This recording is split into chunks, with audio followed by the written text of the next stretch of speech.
Assalamualaikum warahmatullahi wabarakatuh. Innal hamdalillahilladzi an'amana bi ni'matil iman wal islam wa faddalana bi khairi kitabin unzil wa akramana bi khairi nabiyyin ursil wa syarrafana bi khairi syari'atin syuri'at. Asyhadu an la ilaha illallah wahdahu la syarikalah wa asyhadu anna Muhammadan 'abduhu wa rasuluhu la nabiyya ba'dah. Allahumma shalli ala Muhammad wa ala ali Muhammad wa ala alihi wa ashabihi wa man tabi'ahum bi ihsanin ila yaumiddin wa ba'd.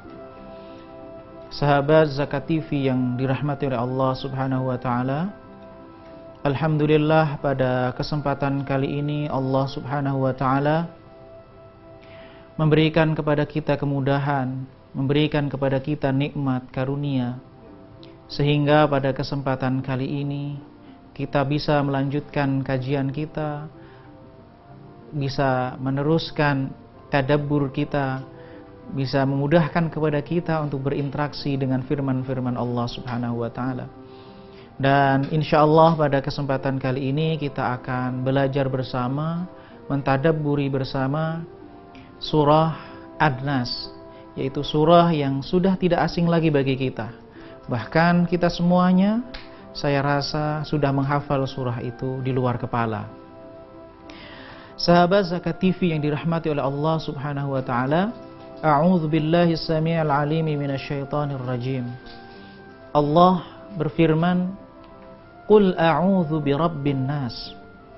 Wahai Muhammad, katakan, a'udzu birabbin nas. Aku berlindung kepada Rabb manusia. Dari satu penggalan ayat ini, yang pertama kata qul, sebagaimana saya sudah sampaikan pada pertemuan-pertemuan yang lalu, bahwa kata qul pada ayat ini merupakan satu bukti bahwa Al-Quran itu turun dari Allah Subhanahu wa ta'ala, lafzan wa makna, lafadznya dan makna-makna yang terkandung dalam Al-Quran itu. A'udzu birabbin nas, aku berlindung kepada Rabb An-Nas, Rabb manusia. Kata Rabb di dalam Al-Quran itu memiliki makna yang beragam. Ketika Rabb disebutkan sendiri, maka artinya adalah Allah Subhanahu wa ta'ala. Ketika Rabb disandingkan dengan Ka'bah atau dengan manusia atau dengan yang lainnya yang itu tidak memiliki konsekuensi makna kecuali Allah Subhanahu wa ta'ala, maka maknanya Allah Subhanahu wa ta'ala. Misalnya Rabbul Ka'bah, Rabbu hadzal bait, Rabb pemilik rumah ini, maksudnya Al-Ka'bah. Tetapi kadangkala kata Rabb itu bisa juga, kata Rabb bisa juga memiliki makna seseorang yang memiliki sesuatu. Misalnya, man Rabbul bait, siapa pemilik rumah ini?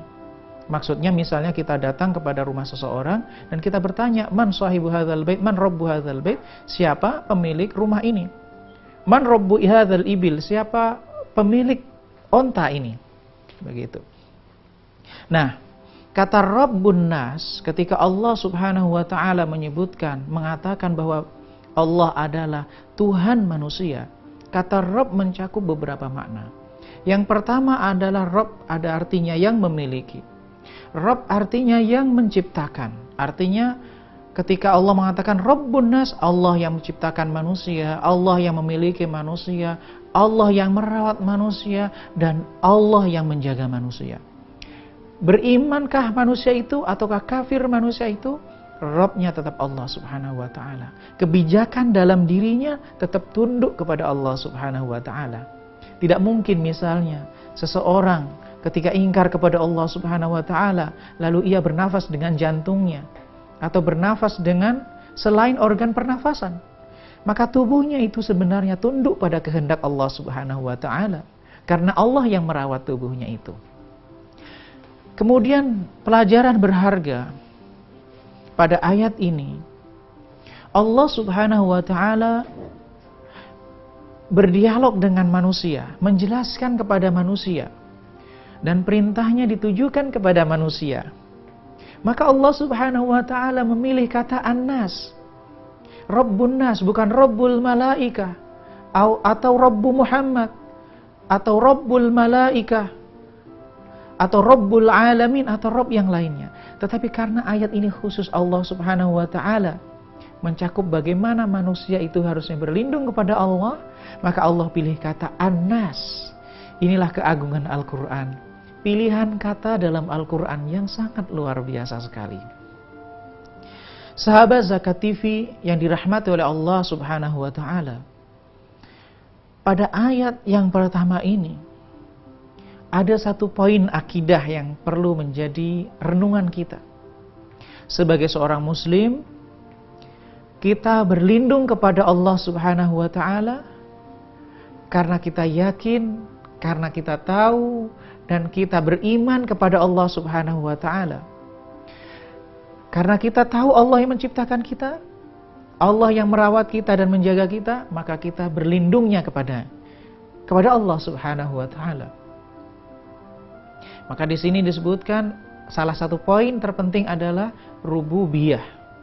Kita mentauhidkan Allah Subhanahu wa ta'ala sebagaimana bahwa Allah Subhanahu wa ta'ala itulah yang berhak kita mintai pertolongan, karena kita yakin Allah yang menciptakan, Allah yakin yang menjaga kita semua. Sahabat Zakat TV yang dirahmati oleh Allah Subhanahu wa ta'ala, pada ayat yang pertama Allah Subhanahu wa ta'ala menjelaskan bahwa Allah yang menciptakan, Allah yang merawat. Namun pada ayat yang kedua Allah Subhanahu wa ta'ala mengatakan Malikin Nas, Allah yang menguasai manusia. Maka ada korelasi yang sangat erat antara meminta perlindungan dan antara kekuasaan Allah Subhanahu wa ta'ala. Manusia semuanya dalam kendali Allah Subhanahu wa ta'ala. Karena Allah yang memiliki, karena Allah yang berkuasa atas manusia. Maka ketika kita misalnya ada orang yang berzalim, ada orang yang menzalimi diri kita, atau ada orang yang berprasangka buruk terhadap kita, atau ada orang-orang yang berupaya mencelakai diri kita, maka Malikin Nas, harus kita tanamkan kembali bahwa Allah itu adalah Malikin Nas, Allah yang menguasai manusia, Allah yang mampu membolak-balikkan hati manusia, yang mengatur. Dan semua yang terjadi di alam semesta ini, bahkan sampai daun yang jatuh ke bawah, itu semuanya tetap dalam kendali kekuasaan Allah Subhanahu wa ta'ala. Sahabat Zakat TV yang dirahmati oleh Allah, insyaallah akan kita lanjutkan kajian surah An-Nas pada kesempatan kali ini setelah yang satu ini.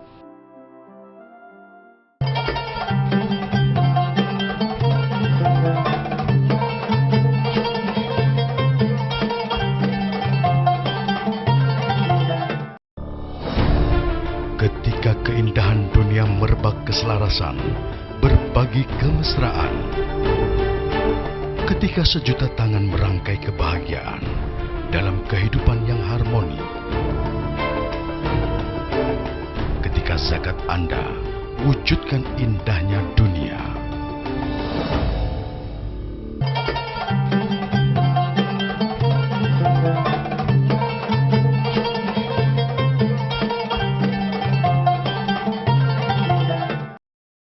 Sahabat Zakat TV yang dirahmati oleh Allah Subhanahu wa ta'ala, mari kita lanjutkan kajian surah An-Nas pada kesempatan kali ini pada ayat yang ketiga. Pada ayat pertama, Allah Subhanahu wa ta'ala memerintahkan kepada kita untuk berlindung kepada Allah karena Allah adalah Rabb manusia. Kemudian ayat yang kedua, Allah memerintahkan kita berlindung kepadanya karena Allah yang menguasai manusia.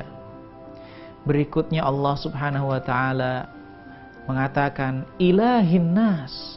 Ini pada ayat yang ketiga, bahwa Allah itulah sesembahan manusia yang berhak disembah.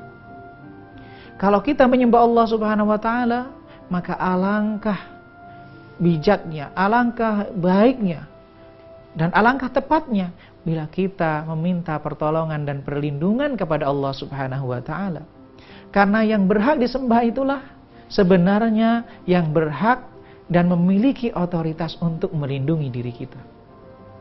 Jadi pada 3 ayat yang pertama ini ada satu poin nilai-nilai akidah yang menjadi pelajaran berharga bagi kita dan perlu kita tanamkan dalam interaksi kita, interaksi kita dengan alam nyata, dengan kehidupan dunia ini. Ketika kita menghadapi satu persoalan, karena memang tabiat hidup ini penuh dengan persoalan. Ketika kita menghadapi masalah, menghadapi tantangan, cobaan, ilahin nas, karena sesembahan kita itu adalah Allah Subhanahu wa ta'ala, maka hanya dialah yang berhak kita mintai pertolongan. Hanya dialah yang berhak kita mintai perlindungan. Karena Allah Subhanahu wa ta'ala yang menciptakan manusia, yang berkuasa atas manusia, yang mampu menggerakkan hati manusia, maka kita memohon kepadanya. Ibaratnya kalau Allah Subhanahu wa ta'ala ini mengontrol semuanya, Allah Subhanahu wa ta'ala menguasai semuanya, maka kita meminta kontrol atas masalah itu kepada sumbernya. Kalau kita apabila yang memiliki kekuasaan, kekuatan untuk mengontrol semuanya itu menentukan satu kebijakan, maka tidak ada satupun yang menolaknya. Ketika Allah berkehendak, tidak ada satupun manusia yang bisa menolak. Maka ini poin akidah yang perlu kita tanamkan, bahwa kita meyakini Allah Subhanahu wa ta'ala itu Rabb manusia, Allah yang merawat kita, yang menjaga kita, melindungi diri kita, dan Allah yang berkuasa atas manusia.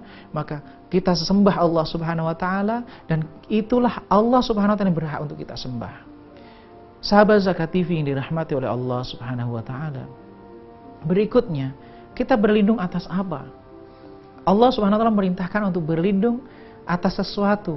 Nah, disinilah Allah Subhanahu wa ta'ala memperjelasnya pada ayat keempat, min syarril waswasil khannas, dari keburukan al-waswas, bisikan-bisikan, al-khannas maksudnya adalah jin atau setan.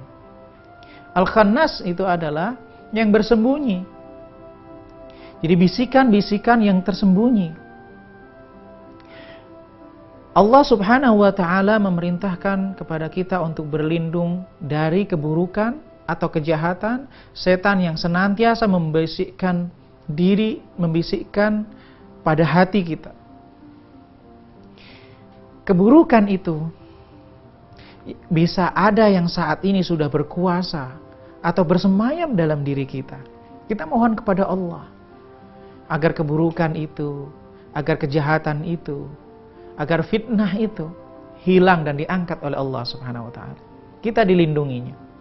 Dan apabila keburukan itu belum menimpa kita dan akan turun mengenai kita, maka pada ayat ini kita memohon kepada Allah Subhanahu wa ta'ala agar bara itu, agar fitnah itu, agar keburukan itu tidak mengenai kita. Allah lindungi kita. Sahabat Zakat TV yang dirahmati oleh Allah Subhanahu wa ta'ala, was-was yang dimunculkan oleh setan yang bersembunyi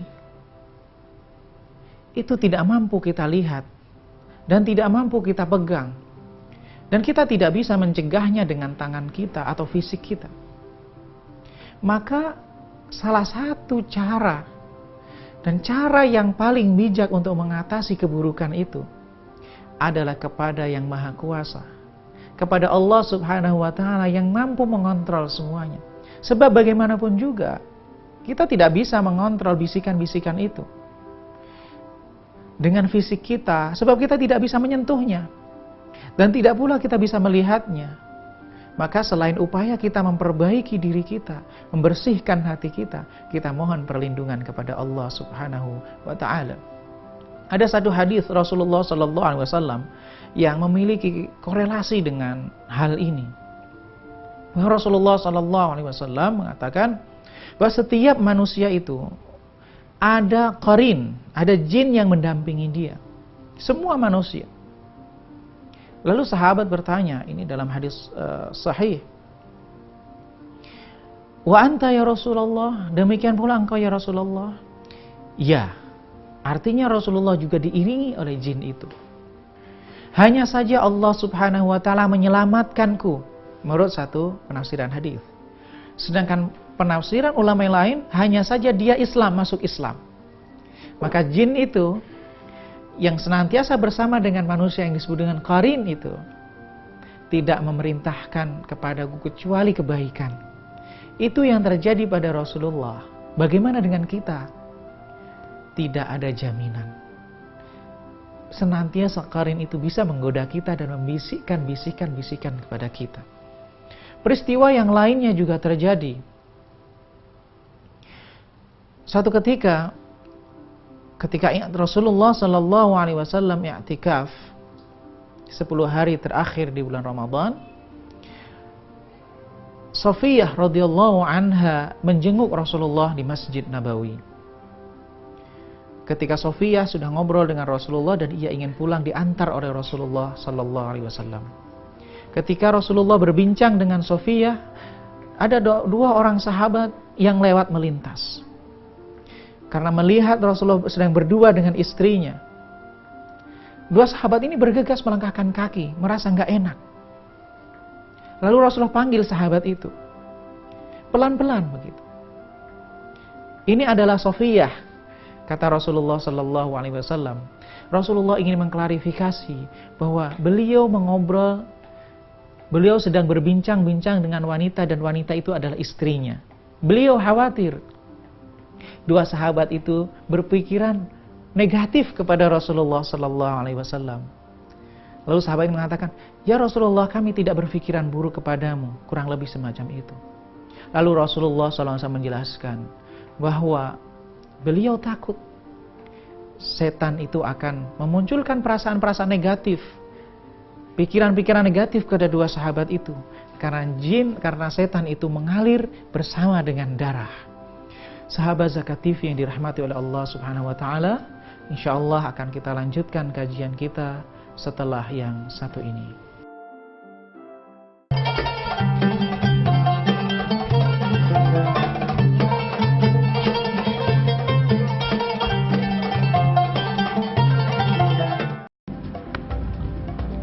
Semangat kemenangan harus berasal dari sportivitas yang datang dari hati. Saya Bambang Pamungkas, saya zakat di Dompet Duafa. Keluarga adalah sumber inspirasi saya. Kehangatannya datang dari hati. Saya Inneke Koesherawati, saya zakat di Dompet Duafa. Berbagi memudahkan rezeki, karena datang dari hati. Saya Ipo Santosa, zakat di Dompet Duafa. Dompet Duafa.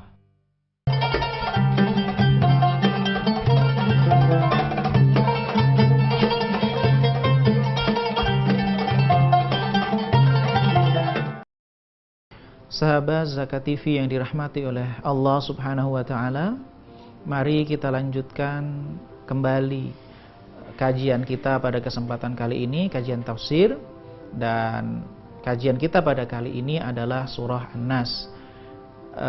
Pada ayat berikutnya, pada ayat yang kelima, Allah Subhanahu wa taala mengatakan, dan ini memperjelas ayat yang sebelumnya, alladzi yuwaswisu fi sudurin nas, yang membisik-bisikkan, menggoda di dada manusia. Manusia tidak bisa mengkontrol lintasan-lintasan pikiran yang ada di hatinya. Bisa jadi dia berupaya untuk mengalihkan kepada yang positif, tetapi lintasan-lintasan dan bisikan-bisikan yang ada dalam hati, dalam dada itu bisa senantiasa hadir. Dan Ibnu Qayyim memberikan satu penjelasan yang sangat indah bagaimana suatu karakter itu bisa terbentuk. Setiap hari kita itu menerima lintasan, berjuta-juta lintasan di alam pikiran kita. Dari apa yang kita lihat, dari apa yang kita dengar, dan apa yang kita sentuh, apa yang kita raba. Dari sekian banyak lintasan itu hanya beberapa yang bersemayam di pikiran kita. Dan dari sekian banyak yang bersemayam itu, beberapa menjadi kehendak. Ketika kehendak itu ada, akan mendorong untuk melakukan sesuatu. Ketika kita melakukan satu keburukan, maka satu keburukan itu akan mendorong kita melakukan keburukan-keburukan yang lainnya. Ketika keburukan itu kita ulang-ulang, akan menjadi satu karakter dan kebiasaan dalam diri kita. Maka inilah rahasianya ketika Allah Subhanahu wa Ta'ala memerintahkan kepada kita untuk mengontrol sumber diri kita. Sumber atau pusat yang menjadi kontrol diri kita, yaitu hati. Jadi sebelum ada masalah, maka sumbernya harus ditutup. Maka kita berlindung kepada Allah dari munculnya waswas. Sahabat Zakat TV yang dirahmati oleh Allah Subhanahu wa Ta'ala, setan yang Allah Subhanahu wa Ta'ala sudah deklarasikan, sebutkan sebagai aduwwum mubin, musuh yang nyata, itu tidak ingin kita bahagia, tidak ingin kita tenang, walaupun 1 detik, walaupun 1 menit, walaupun sesaat saja. Sahabat Zakat TV mungkin pernah menyaksikan ada orang yang sholat ketika takbir mengulang Allahu Akbar, Allahu Akbar. Atau juga menyaksikan orang yang berwudu mengulang-ulang berkali-kali. Itu adalah bentuk was-was yang hadir dalam diri seseorang. Jadi setan itu tidak ingin kita tenang beribadah. Maka ketika kita takbir, itu dimunculkan bisikan-bisikan bahwa takbirmu belum khusyuk, takbirmu belum tepat, niatmu belum lurus. Itulah godaan-godaan terus sehingga kita mengulang-ulang. Maka ini secara otomatis menyelisihi sunnah Rasulullah SAW. Demikianlah sahabat Zakat TV bagaimana setan berupaya menggoda kita dari pusat kontrol diri kita. Nah, alladzi waswisu fi sudurin nas, menggoda dada manusia. Minal jinnati wan nas. Ternyata yang menggoda itu bukan hanya dari kalangan jin saja, dari manusia juga ada. Minal jinnati wan nas. Terutama dari kalangan jin yang tidak bisa kita sentuh, yang tidak bisa kita raba, tidak bisa kita mencegahnya dengan tangan kita. Tapi kita mencegahnya dengan cara-cara Allah Subhanahu wa Ta'ala. Wan nas, ternyata yang membisik-bisikkan kita, yang membisik-bisiki di hati kita, itu juga manusia. Maka sarana saat ini sudah beragam, melalui televisi, melalui radio, internet, dan segala macamnya, agar memunculkan pikiran-pikiran negatif. Bisikan-bisikan yang itu akan menjadikan perbuatan, yang lama-lama akan menjadi tindakan, yang kemudian ketika diulang-ulang terus akan menjadi kebiasaan. Maka inilah bagaimana Allah Subhanahu wa Ta'ala menggambarkan kepada kita tindakan preventif, agar kita terlindung, agar kita terjaga dari keburukan makhluknya, dari keburukan godaan setan dan manusia. Sahabat Zakat TV yang dirahmati oleh Allah Subhanahu wa Ta'ala, setelah kita tadabburi, kita renungkan, ternyata surah An-Nas itu memiliki makna yang luar biasa sekali, keagungan yang luar biasa sekali. Tidak sesederhana yang kita pikirkan selama ini barangkali. Dan mudah-mudahan Allah Subhanahu wa Ta'ala membimbing kita untuk senantiasa taat kepada Allah dan Rasul-Nya, senantiasa mengikuti jalannya, senantiasa memohon perlindungan kepadanya. Dan kita mohon kepada Allah Subhanahu wa Ta'ala agar kita dilindungi dan agar kita dijaga tetap dalam hidayahnya, sehingga kita dapat meraih kebahagiaan di dunia dan akhirat. Amin amin ya rabbal alamin.